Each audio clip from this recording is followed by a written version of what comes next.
Many people think that getting older means moving slower. But what if I told you that moving slower is actually what makes you old? You don't just have a birthday and suddenly start walking slower or having difficulty climbing stairs. You lose speed because you stop training for it. And in this video, I'll show you exactly how to regain it. Whether you're struggling with your daily activities or whether you're a senior athlete, you'll find at least one of the exercises in this video helpful.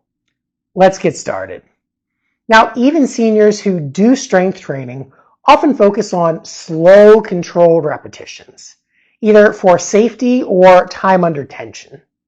And that's great for building muscle size, but it also reinforces the habit of moving slowly. It doesn't teach your brain how to move fast or that it's safe to move fast. But if your goal is to walk faster or make climbing stairs easier, you likely don't need to get stronger because the resistance, your body weight, isn't changing. What is changing is your speed. And in order to move faster, you need to train for power, which is the ability to move a weight quickly. And the good news is that you don't need to lift heavier weights to do so. Because if you remember from physics, force equals mass times acceleration. So the faster you accelerate a weight, the greater force you produce, even if the weight stays the same. Now I'll break the exercises in this video down into 3 levels. Level 1 will be for people who are struggling with their daily activities. Level 2 is for people who can do their daily activities but would like them to feel easier. And level 3 is for fit and active seniors who want to stay as vibrant as possible. Leave a comment down below with either a 1, 2, or 3, letting me know which level you're starting out at. Let's get into the exercises. The first exercise is a power sit to stand.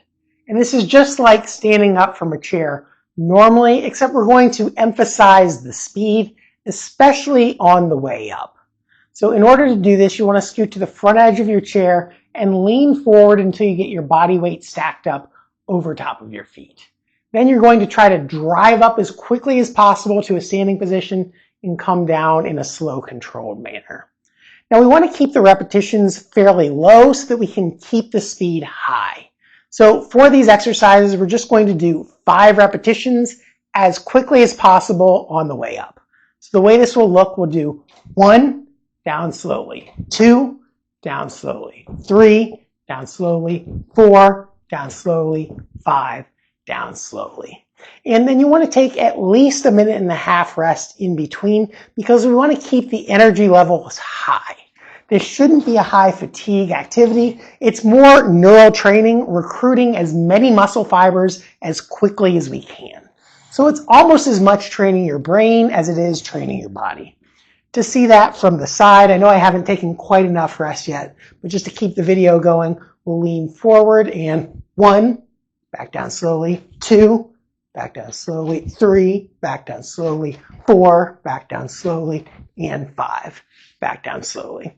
So that is the first exercise, and that one's ideally for people who are either struggling with standing up from chairs or people who can stand up from a chair but would like it to feel a little bit easier. This next exercise will also be for level 1 and level 2 people who are either struggling with daily activities or who would like them to feel easier, and particularly for climbing stairs. For this one, you can hold on to something for balance if you need it, and then just go up the stair again quickly on the way up and then slow and controlled on the way back down. We'll do 5 repetitions on one leg and then 5 repetitions on the other.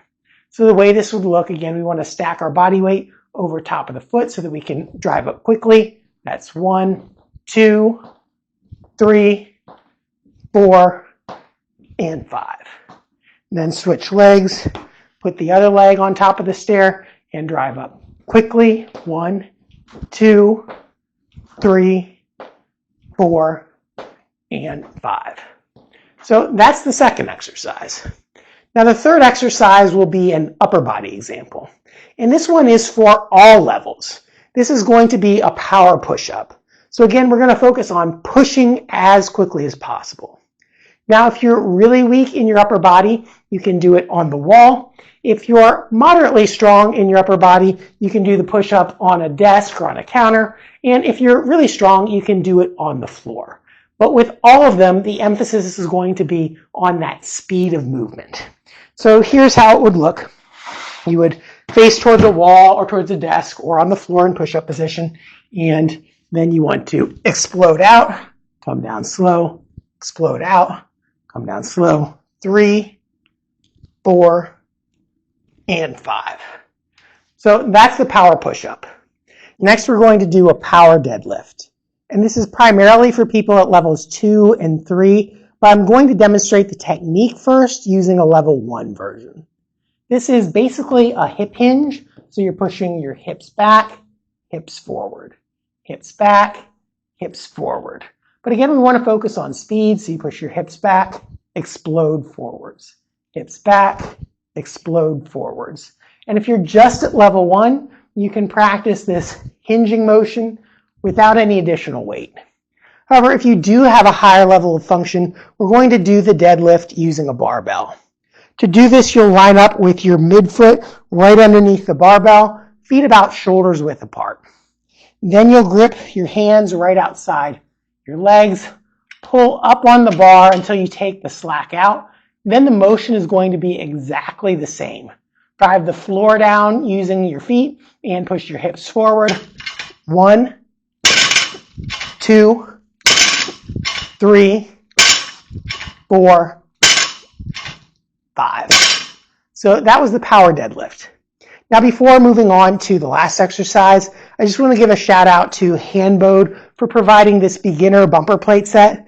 They have plates that are 10 pounds, 15 pounds, and 25 pounds, but they're the same size as standard Olympic plates so that you can practice doing the deadlift from a height that's the same as if you had 45-pound plates on the bar, even if you're not strong enough to lift 45-pound plates just yet.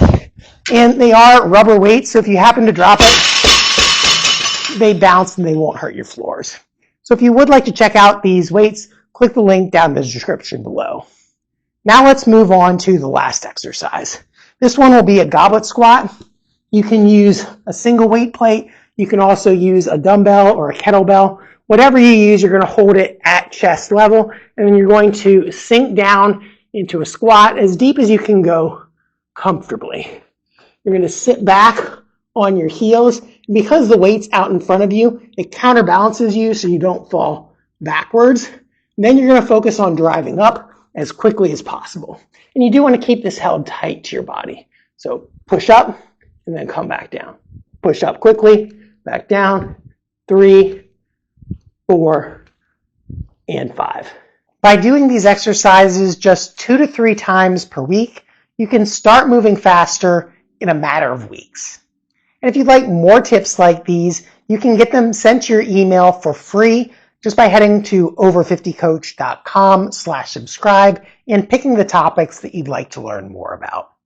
But before you go, if you found this video helpful, make sure to give it a like, and if you haven't already, subscribe to the channel so you get notified of my future tips. Thanks for watching, and I'll see you in the next video.